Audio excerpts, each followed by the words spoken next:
was with the prosecutor's office for 30 years, and this was my last trial in my career.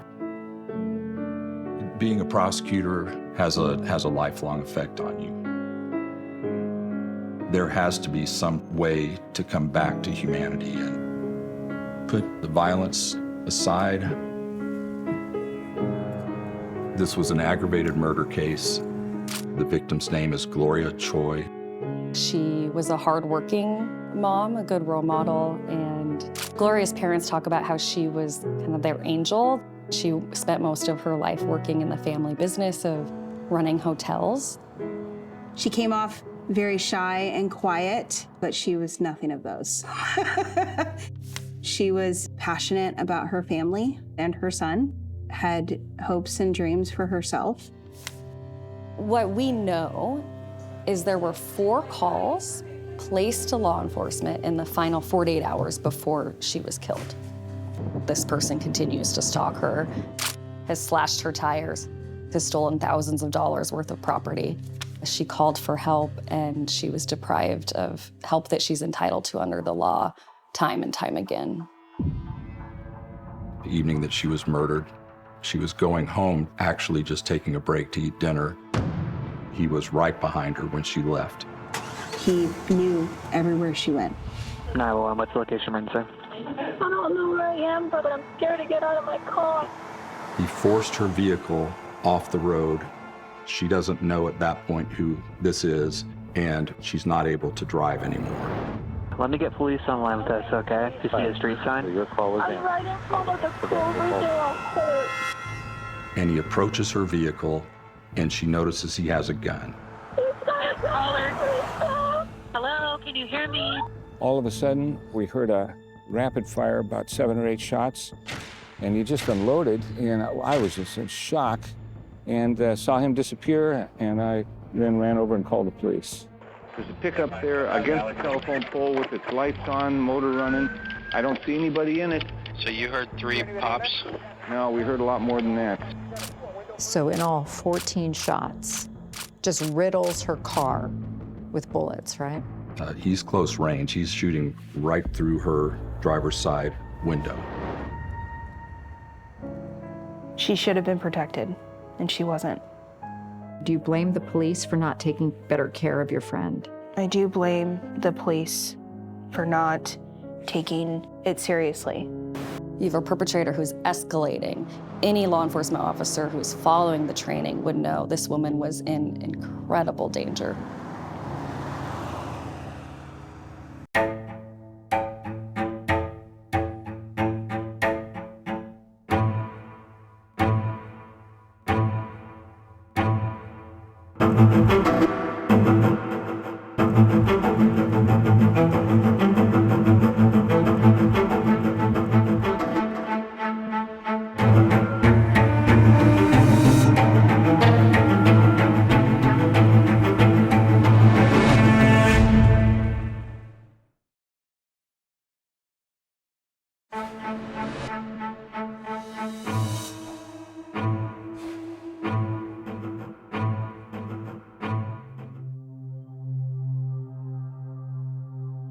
On January 2nd, 2022, Gloria Choi placed that anguished call to 911.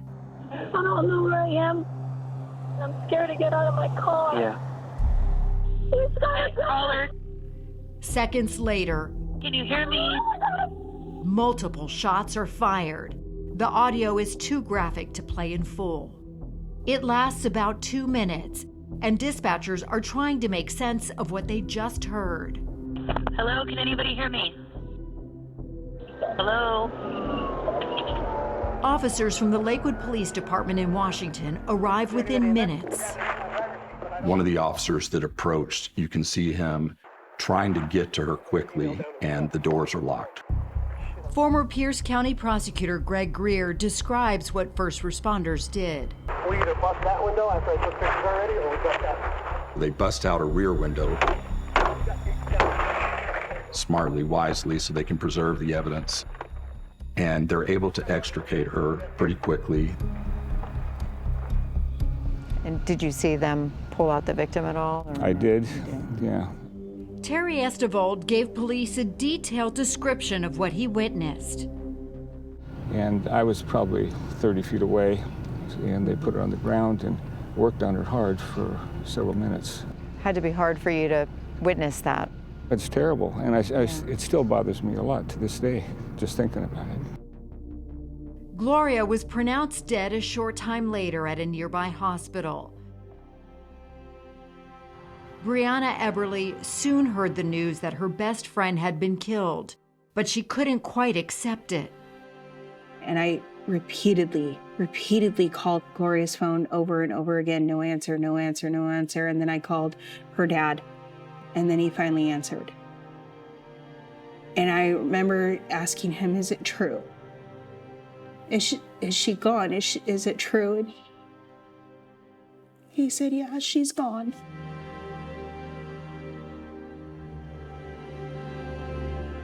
Greer took us to the scene and walked us through what he learned from investigators. This would have been gravel shoulder, and somewhere in here, he pinches her vehicle off, and she's no longer able to move forward. He's blocking her. I think my boyfriend's following me and he just hit my car. Gloria says the man is her boyfriend, but does not give a name. He gets out of the vehicle, and if you've heard the 911 call, she describes exactly what he's doing. He's got a collar, please go. Greer says the shooter was standing next to Gloria's driver's side window. The door was locked. He's not trying to talk to her, he immediately starts He's there to firing. kill her. He is there to kill her. After firing 9 .40 caliber bullets through the door and window of Gloria's truck, Greer says the shooter begins to drive away. As he does, Gloria's truck moves forward until it hits a utility pole, as shown in this police animation. Greer believes the truck moved because Gloria's foot was no longer applying pressure to the brake.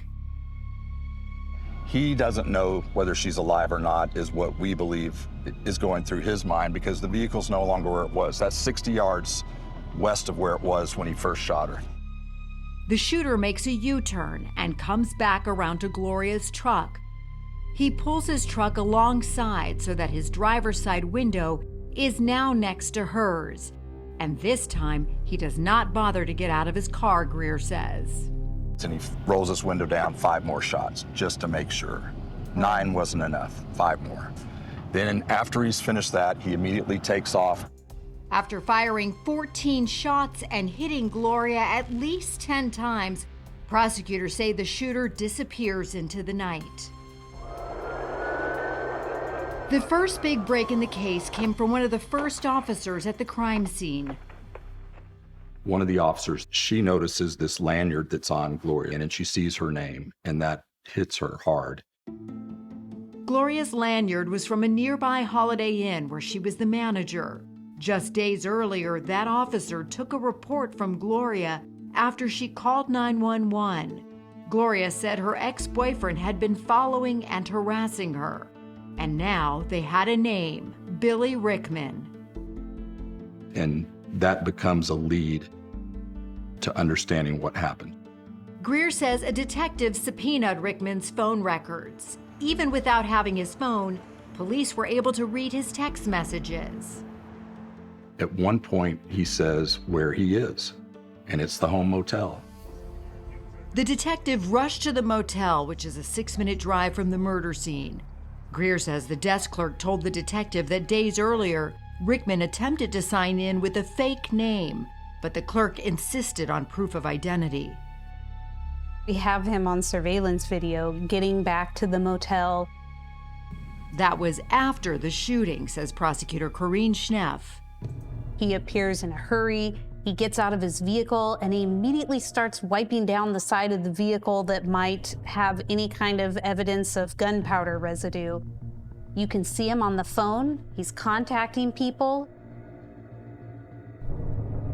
She says investigators began checking surveillance from several businesses in the area and got another break at a nearby car rental business.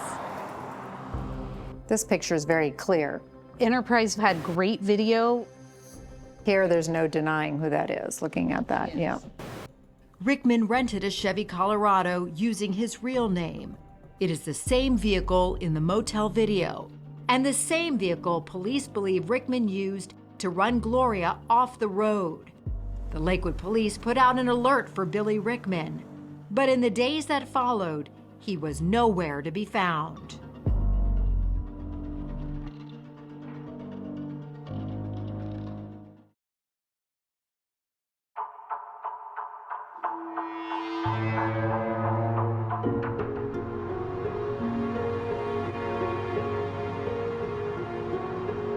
She was a part of my family. My whole family knew her and they loved her.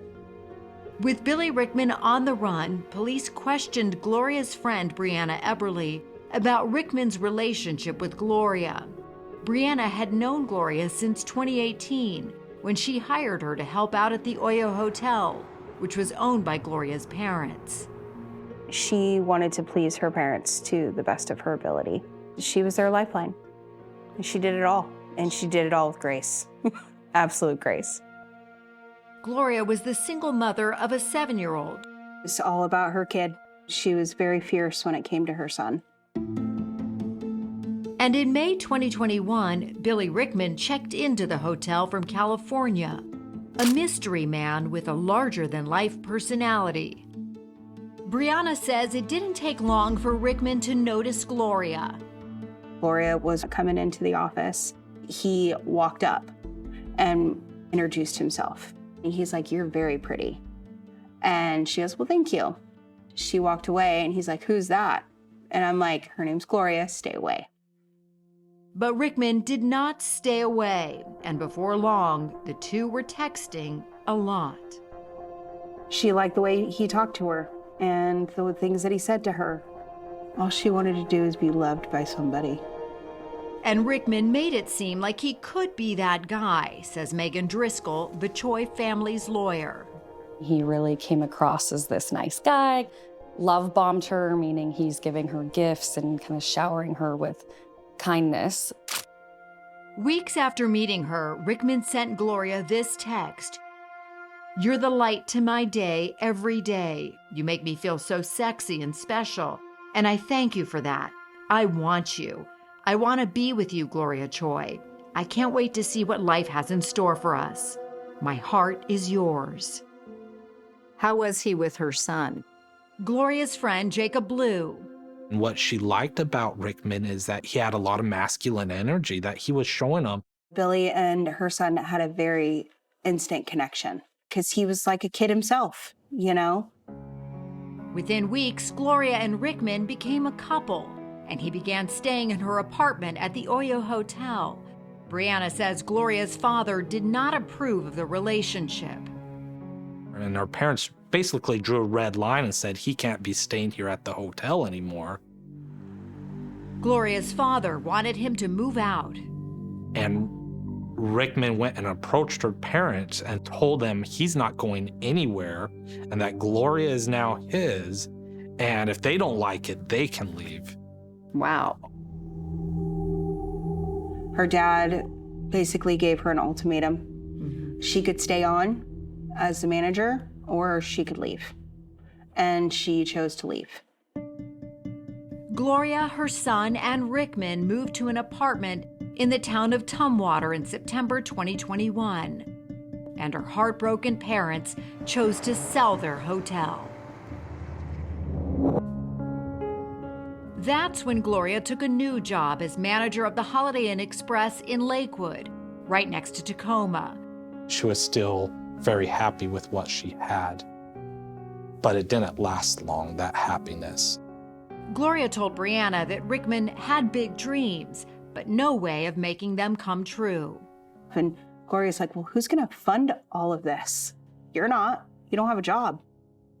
Get a job, you know?" And he refused. So was he asking her for money? Oh, yeah. He drained her. She bought everything. Within weeks, Gloria saw a different side of Rickman. She told Brianna he was often mean, angry, and insecure. Gloria also told Brianna that Rickman was drinking to excess and using cocaine and marijuana. And what did you tell her? Leave, run away. Gloria chose to stay with Rickman, but 2 months later, in November, Jacob says he got a troubling call. She did express that he would become physical with her, push her around, throw her around, and that she didn't feel safe just breaking things off with him. Jacob told Gloria she needed to leave him immediately, but Gloria said she was afraid that might trigger something inside Rickman. She didn't know how she was going to leave Billy. She was scared to leave him. What scared her? Possessiveness. He knew everywhere she went. She felt that he was tracking her every move. She found a tag in her car. An air tag? Mm-hmm. She's the one that told me about it later on. And Gloria suspected there were other hidden Apple AirTags in her truck. Are you concerned for your friend at this point? Absolutely. In November 2021, just 6 months after they met, Brianna says Gloria made up her mind to leave Rickman. She looked at me dead in the face and said, I'm leaving. And I asked her, what's your plan? She goes, I'm going to go to my parents. Her parents welcomed Gloria and her son into their home. But it was not so easy to get rid of Rickman. He had borrowed Gloria's truck and refused to give it back. So on November 28th, Gloria went to the Tumwater police to file a report about the truck. And while she was there, she told the officer taking the report about Rickman. When Billy is sober, he is calm, but when he drinks, he has a short fuse and is very angry. I wish him well, but choosing to not be a part of his life anymore for the safety and stability for my son and I. Attorney Megan Driscoll, who represents the Choi family, said it was clear the Tumwater officer believed Gloria was at risk. The officer reported that Rickman was potentially tracking Gloria with Apple AirTags, owned numerous firearms, and appeared to be extremely manipulative. He actually becomes really concerned for her and her safety. So the officer actually tells Gloria and tells the court to issue a domestic violence no contact order. Almost immediately, Rickman was arrested for taking Gloria's truck, and he agreed to this recorded interview. It's both of our cars, like we live together. It's not like I'm a neighbor or something. What do you think her opinion is of you when you drink? She doesn't like it. Do you think like maybe she might feel like uncomfortable or scared? I'll tell you this much. If I had a shot with my girl again, man, I would never drink another trip of alcohol, and that's the honest to God truth.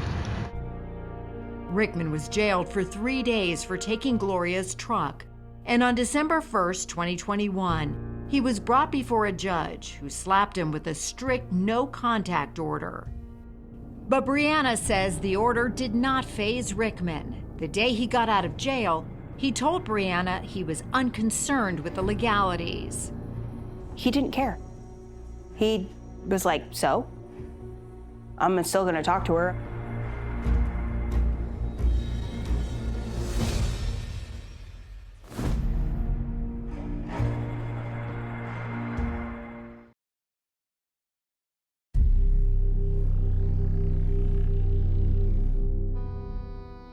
In early December 2021, Gloria Choi was back living with her parents, hoping she had rid herself of Billy Rickman once and for all.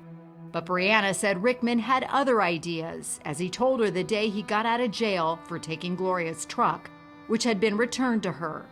Billy showed up at my place and he's like, I need your help. And he begged me to talk to her about getting back together. He said that he would change. He, would stop drinking. He would be a better person to her. And in the back of my mind, I'm like, no. You didn't believe him then? I didn't. And what's your understanding of a no contact order? No contact order means you can't come in contact with that person. Text, phone calls, physical location, anything of that sort. And if you do, what happens? You go to jail.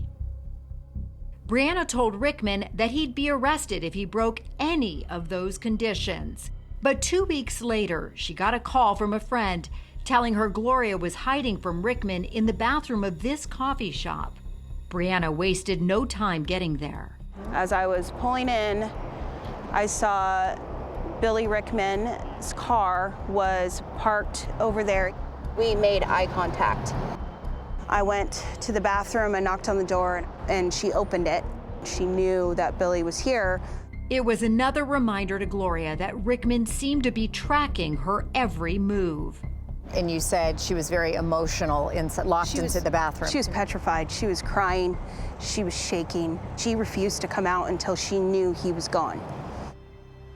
It's not clear if police were ever called. 3 days later, Brianna said that Gloria told her that Rickman confronted her in the Capitol Mall while she was shopping with her son. Brianna said Gloria told her that Rickman pleaded with her to drop the no-contact order, but she refused. He was putting himself in her path so that he could rekindle the lost relationship. That lost relationship, says prosecutor Corrine Schneff, was on Rickman's mind when he made these cell phone videos directed at Gloria. You can see the videos that he created to try and make her feel bad about leaving him. This is what Christmas alone looks like. The parking lot of a hotel, because you ain't got nowhere to go because, you know, your girl put you out in the street. Prosecutors say everything came to a head on the last 2 days of 2021. It started on December 30th, when Rickman sent Gloria an email after he spotted her with Jacob Blue at a coffee shop. And I guess Rickman did write an email to Gloria that read, "You left me for another guy, wow." Correct. The email was sent in real time, and Gloria began getting calls from a blocked number. When she answered, Rickman was on the line yelling at her, according to Jacob. He believed that this Jacob Blue was a, potential boyfriend. They moved on to a sushi restaurant, but Gloria was becoming increasingly bothered by the headlights of a car which were pointed at the restaurant, and Jacob says Gloria believed Rickman was behind the wheel. She says, "I know that car and I know that it's watching us right now." And she got really uncomfortable. Jacob says they left the restaurant and discovered someone had stolen their computers from Gloria's truck. They also discovered one of her truck's tires was slashed. Gloria called the police and asked for their help. It was the first of 4 calls about Rickman over a 48-hour period. And what did he damage? My front driver's side tire, and he went through all the stuff in the truck and stole my backpack with my laptop and my friend's laptop bag as well. Okay, I'll have an officer call you. And did Gloria express that she thought it was Rickman? She was confident it was Rickman. Gloria told police that only Rickman knew the truck's keypad code to gain entry. She gave them a description of his black BMW and told the officer about the no-contact order. The officer said he left Rickman a voicemail message, letting him know the police wanted to speak with him. Gloria and Jacob then drove to the Holiday Inn to retrieve Jacob's Jeep, and that's when Jacob discovered that 2 of his tires had been slashed. This is a snowy night. There's snow on the ground. Gloria took this cell phone video following the footsteps she thought were Rickman's. Here is his footsteps. Because Gloria managed that Holiday Inn, she was able to get the surveillance footage. These videos have never been seen by the public before now. We see a man come in and sneaking through the shadows. He comes up to my Jeep and he punctures both of my tires and walks off. They called police a second time and gave them the video. Both Jacob and Gloria identified the man as Billy Rickman by his distinctive walk, but officers said the video was not clear enough to make an arrest. And the police were like, "I'm sorry, without us being able to see his face, there's really not a whole lot to go off of, not much we can do." The next day was December 31st, New Year's Eve. Jacob returned to his Jeep with 2 new tires.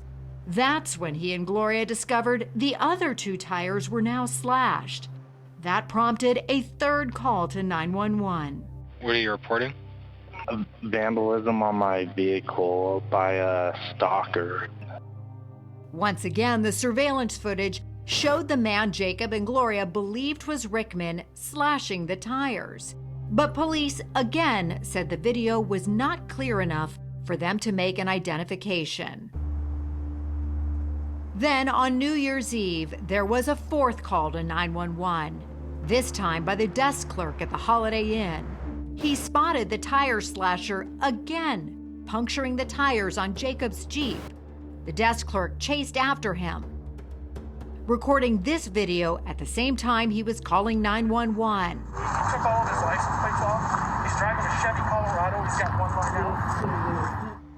Police say Rickman was driving that same Chevy Colorado when he ran Gloria off the road, murdered her, then escaped into the night.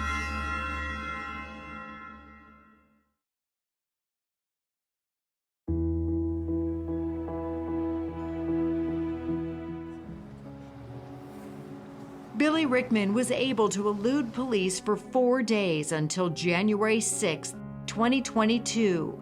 That's when prosecutor Greg Greer says law enforcement tracked his phone to Humboldt County in Northern California, where Rickman turned up drunk at a relative's house. This relative did not want Mr. Rickman staying with him. This relative offered to take Mr. Rickman to a nearby casino and put him up at the casino in a hotel. Rickman's relative, driving his black BMW, was stopped by tribal police, and they contacted the California Highway Patrol, who rushed to the scene. Police say Rickman, as seen in this dash cam video, shoved his relative out of the driver's seat and onto the pavement, gunned the engine, and took off. He's got enough of a head start, and they actually don't find him. They lose him. Rickman wandered around in the darkness for about 5 hours on the wet, cold night before being found and taken into custody. Mr. Rickman is soaking wet, freezing cold, hypothermic. Rickman was charged with aggravated first-degree murder and pleaded not guilty. Some 250 miles south, a woman who says she knew firsthand just how dangerous Rickman was received a phone call. The officer from the Oakland Police Department called me, and when I answered the phone, she told me Billy has been arrested. This is Aja Hool, who had filed a police report about Rickman. She says Rickman forced her into prostitution and sexually assaulted her when she was a 14-year-old runaway living in Oakland in 2005. I'm a survivor of human trafficking, and Billy Rickman was my trafficker. Aja says she endured years of abuse before she nearly was killed after Rickman choked her with a strand of Christmas tree lights. Like, I could not breathe. Like, it was very scary. I was terrified. She escaped to San Francisco. It was one of the best moments in my life, but also one of the most terrifying because I felt free, but I also felt so much fear because I had crossed him and I knew what he was capable of. Shortly after leaving, Aja called a girlfriend who was living with Rickman. He took the phone out of her hand when I called her to check on her once and said, "Bitch, if I ever find you, I will kill you." And I knew that he meant it. I never ever saw that as a threat. Like, I saw that as a promise because he would kill me. He was livid. Aja says she always wanted justice, but it was only while completing her education and pursuing a master's degree in public affairs from the University of California at Berkeley that she found the courage to file that report with the Oakland police. It detailed multiple alleged incidents of Rickman's abuse, including hitting her with closed fists on the face and body, and causing her to sustain a black eye, bruises, and cuts to the face. I wanted him held accountable for what he did.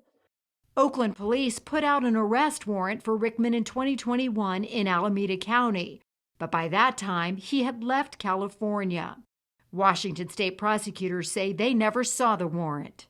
I was angry and upset because he could have been stopped beforehand. I blame myself in some kind of way. But Aja still wanted to help. She emailed the prosecutors working on the Gloria Choi murder and offered to give them information about Rickman. But prosecutors demurred, saying they wanted to keep their case focused on Gloria's murder. That wasn't really part of our case, so we didn't follow up on that particular element. Rickman's trial for the murder of Gloria Choi began in November 2023 before a jury of 9 men and 3 women. Gloria's family were too devastated to attend the trial. They moved out of town without a word, and we didn't get to say goodbye, but I understood why. Prosecutor Greer wanted the jury to understand why as well, so he played Gloria's 911 call in its entirety right after the opening statements. 911, what's the location, emergency? Hi, Mom. I don't know where I am, but I think my boyfriend's following me. You could tell the whole courtroom was, different while that was being played. The prosecution methodically laid out its case to the jury with all the audio and video evidence they'd collected. What you're about to see is a compilation of information from the defendant's cell phone, as well as surveillance videos that we have at the various locations. What you're going to see first is some GPS coordinates. Schnepp says Rickman could no longer follow Gloria after he slashed Gloria's tires and put her truck with those air tags out of commission. As soon as he slashed the tires on Gloria's vehicle, he could no longer track her. Rickman was forced to more or less guess where Gloria was. And in the days that followed, Schnepp says he spent a lot of time sitting outside her parents' house where she was living.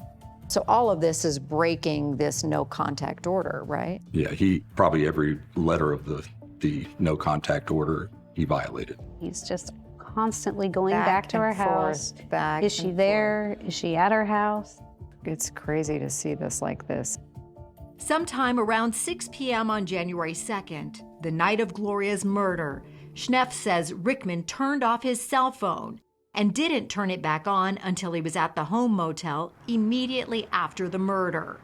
The fact that he doesn't turn his phone off except for at the time point of the murder helps us to show that it was him. To buttress their case, prosecutors put Brianna Eberly on the stand. I remember looking over at him, seeing him look at her picture. He started to cry. And I remember it made me so angry. I had never felt so furious in my life. Billy didn't just take Gloria's physical life. Billy took everything. Took a daughter, a mother, a friend, a sister, a cousin. He took it all in a blink of an eye with no regard. The loss of Gloria Choi weighed heavily on Greg Greer as the prosecution ended.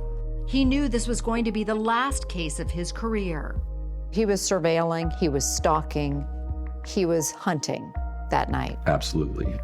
And Greg Greer was confident he'd proven that to the jury.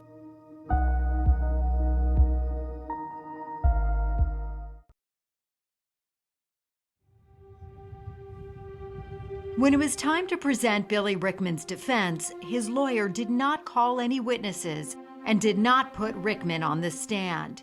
He argued in his closing that investigators failed to look at any other possible suspects, said prosecutor Greg Greer. The defense tried to make a case that somebody else did it. Rickman's defense attorney told jurors that the police investigation was incomplete because Gloria never named Rickman on her 911 call and instead described the person who hit her car only as her boyfriend. I think my boyfriend's following me and he just hit my car. The trial lasted 2 weeks. It only took the jury about 2 hours to reach their verdict. Guilty of aggravated murder. Rickman was sentenced to life in prison without the possibility of parole. Law enforcement didn't take any steps to locate or arrest Rickman in the days before Gloria's death. Gloria's parents believe Gloria should still be alive, says Megan Driscoll. She has filed a wrongful death suit on behalf of Gloria's son against the city of Lakewood and its police department. They wanted accountability for what happened to their daughter and their sister and their loved one. And they believed that it was mismanaged and mishandled by law enforcement. This woman was deprived of justice and should not have been killed. Driscoll says one of the ironies of the case is that the prosecution used Rickman's egregious stalking as evidence to help them secure the homicide conviction. So that very same evidence that was presented in the homicide trial, you're now using in your wrongful death lawsuit to show what you believe is the Lakewood police not doing their jobs. Right. I mean, this death was incredibly foreseeable. And we know that from the prosecution. We know that the jury convicted him. This wasn't a mystery of who did this or why. It was as foreseeable as it was preventable. You're focused on Lakewood police and what they did and did not do. So outline for us, what should they have done? Plain and simple. Plain and simple, Lakewood PD should have found Rickman and arrested him to protect Gloria.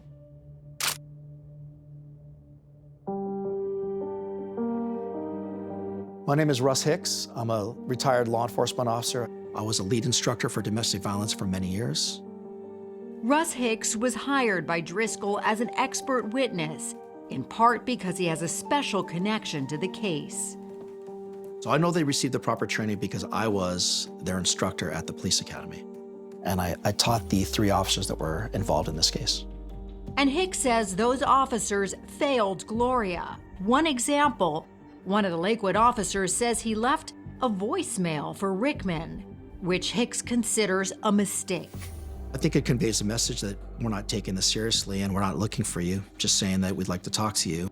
And the sad irony of it is when you call a domestic violence perpetrator like Rickman, that actually just escalates the danger to the victim even more. That officer says he drove around looking for Rickman's BMW, but Driscoll says there is no police record of that. Driscoll also says Gloria told the officer she believed Rickman was staying at a nearby motel. And as it turned out, the home motel is only a 6-minute walk from the Holiday Inn. It would have been so easy to find him because he was there to be found. Driscoll also says officers failed Gloria by not following up on the detailed description of the truck Rickman was driving given to them by the desk clerk at the Holiday Inn. He's driving a Chevy Colorado. He's got 1 line out. In normal law enforcement practice, they should send out a bolo or be on the lookout saying, this is a beige Chevy Colorado, broken taillights, look for this guy. They didn't do that. He was half a block away. Some 48 hours before her murder, Driscoll says Gloria gave one of the officers a comprehensive 7-page document. In it, Gloria details the many times she said Rickman violated the no-contact order, his emails, his calls, and a still frame from one of the Holiday Inn videos. Even with that report in hand, Driscoll says police took no action. They had everything they needed and more to arrest him. In addressing the Choi family's wrongful death lawsuit, a city lawyer told a judge in January 2025 the police have no obligation to go and arrest someone like Rickman if he is not at the scene. At that hearing, the judge asked the city's lawyer, a police officer could still sit back and do nothing in response to a complaint by a domestic violence victim because there's no duty to look for the abuser? The city's lawyer answered, that's correct. John Justice, the attorney representing the city and the Lakewood Police Department, said he could not comment on pending litigation.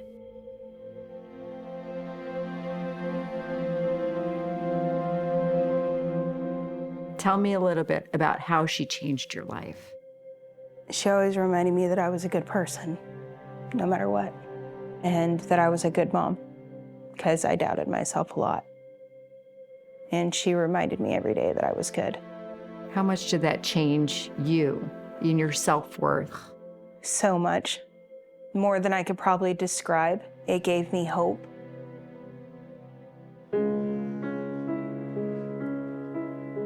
Prosecutor Greg Greer retired in 2024. He's still trying to, in his words, find his way back to humanity and forget the violence that surrounded him for so many years. But he's still haunted by Gloria's last words on that 911 call. I did learn the Korean language while I was in the Air Force, and I could hear very clearly Gloria calling for her mother. And what is the word that you hear? It's Uma, Oma, and she's just frantically, desperation calling for her mother. Tells you a lot about human nature, and yeah, it's one of the saddest things you'll ever hear.